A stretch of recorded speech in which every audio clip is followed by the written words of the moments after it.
Hay camiones que no solo transportan carga, transportan historia. Y en Colombia, en México, en Venezuela, en Argentina, hay una generación de camioneros que cuando escucha los nombres Titan, Bison, Kodiak, no piensa en fichas técnicas ni en hojas de especificaciones. Piensa en rutas, en madrugadas, en motores que no fallaban. Piensa en la estrella dorada de Chevrolet en la parrilla de una máquina que parecía indestructible.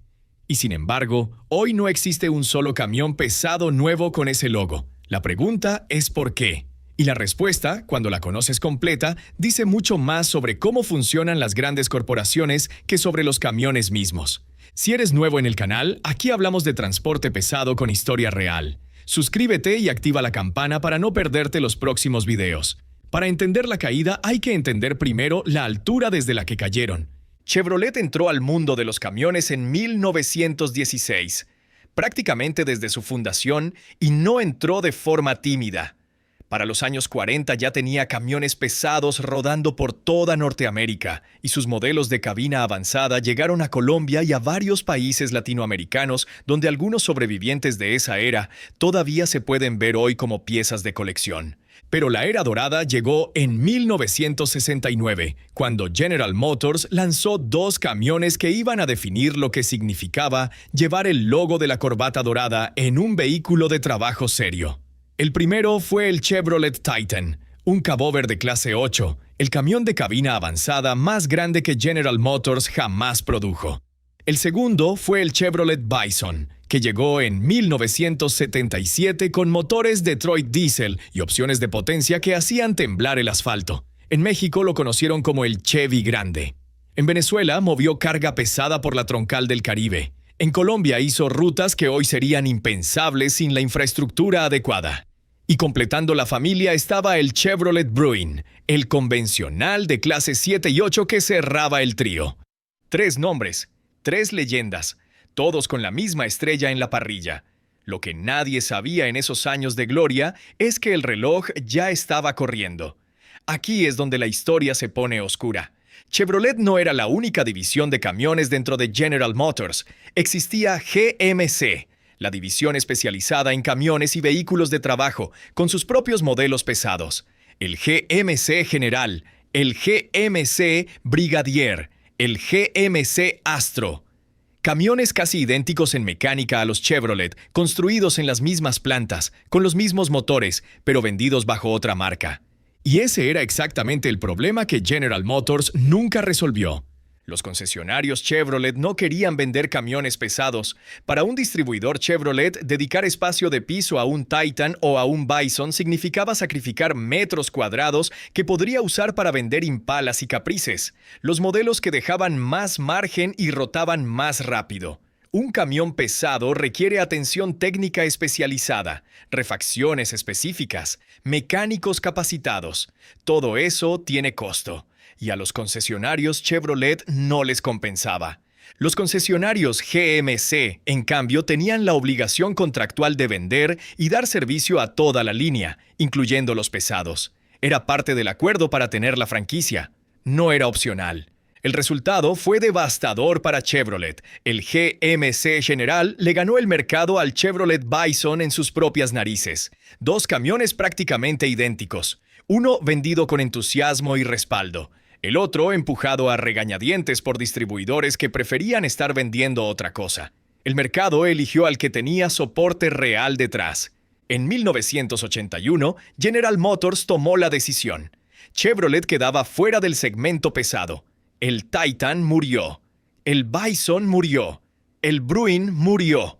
Los 3 con el mismo año modelo, como si alguien hubiera apagado la luz de un solo interruptor.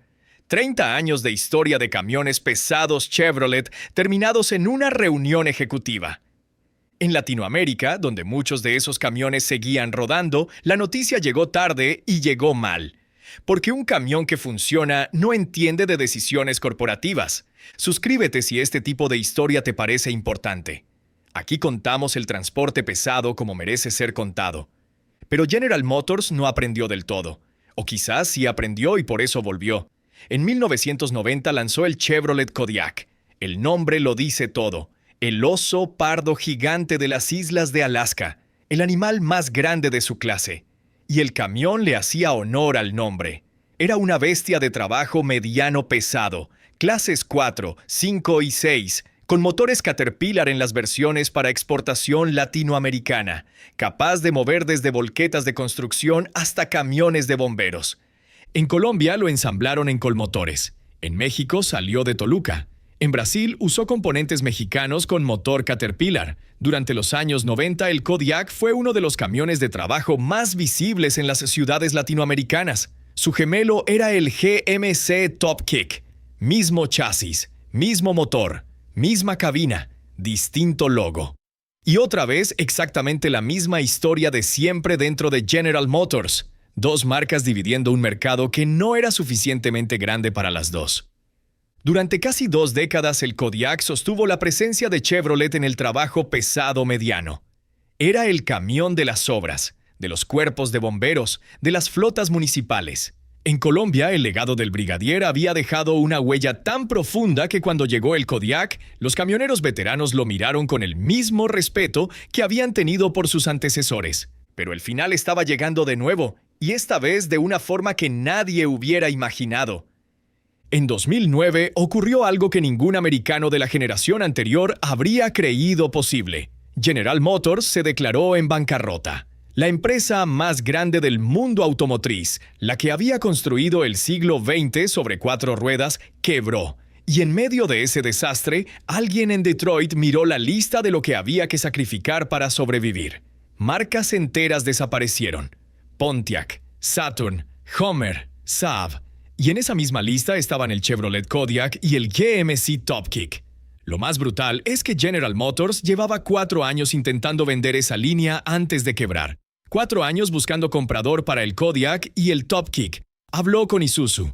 Habló con Navistar. Ningún trato se cerró. Y cuando llegó la quiebra simplemente apagaron la línea sin haber encontrado a nadie que la quisiera. 20,000 camiones vendidos en 2008. 30,000 en 2007. Números respetables en cualquier otra industria, pero insuficientes para justificar una operación especializada dentro de un gigante en crisis existencial.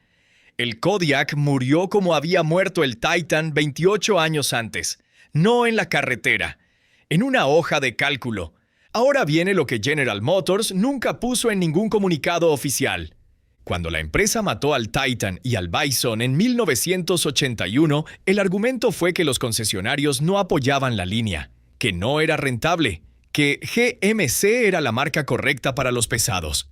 Todo muy razonado, todo muy corporativo. Pero hay un dato que cambia completamente cómo se lee esa decisión. El Chevrolet Bison y el GMC General eran el mismo camión, misma cabina fabricada por Ford, mismo chasis. Mismos motores Detroit Diesel o Cummins. La diferencia entre un Bison y un General era el logo en la parrilla y el nombre en el contrato. Nada más.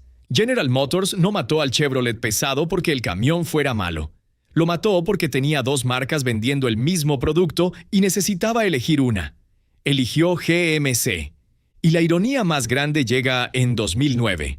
El GMC Top Kick, que había sobrevivido porque supuestamente era la marca correcta para los camiones de trabajo, murió exactamente igual que el Bison. El mismo día, en la misma quiebra, con el mismo comunicado de prensa. Porque el Kodiak y el Top Kick también eran el mismo camión. Otro logo, otra placa, misma mecánica, mismo destino. General Motors mató al Chevrolet pesado 2 veces.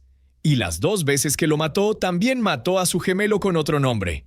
Lo que eso significa es que el problema nunca fue la marca, nunca fue Chevrolet ni GMC. El problema era que General Motors había decidido que los camiones de trabajo pesado no eran su negocio principal, y esa decisión estaba escrita desde mucho antes de que alguno de esos camiones saliera de la línea de ensamble por última vez. Y la historia tiene un capítulo final que muy poca gente fuera de Colombia conoce. Mientras en Estados Unidos el Kodiak desaparecía con la quiebra, Colmotores siguió operando. Chevrolet en Colombia jamás dejó de vender camiones. Hoy mismo puedes ir a un concesionario en Bogotá, en Medellín, en Cali y comprar un camión Chevrolet nuevo. No un Kodiak, ese sí desapareció. Pero sí camiones de líneas de trabajo real, como si el capítulo de 2009 nunca hubiera existido para ese mercado. Los que manejaron un Titan por las carreteras de los años 70 o pusieron a trabajar un Kodiak en las obras de los 90 no estaban manejando un error corporativo. Estaban manejando ingeniería real, motores que duraban décadas, cabinas que sobrevivieron caminos que no merecían ese nombre. Ese mérito no lo borra ninguna hoja de cálculo, y mientras los ejecutivos de Detroit firmaban papeles de cancelación, en alguna carretera de Colombia, de Venezuela, de México, un camionero de los de antes le daba arranque a un brigadier con 200,000 millas encima y salía a trabajar, sin que nadie le hubiera avisado que su camión ya no existía. Porque para él sí existía. Porque lo que se construye bien dura más que las decisiones de quienes lo construyeron. Si este video te dejó algo, compártelo. Y si todavía no estás suscrito, este es el momento. Nos vemos en el próximo.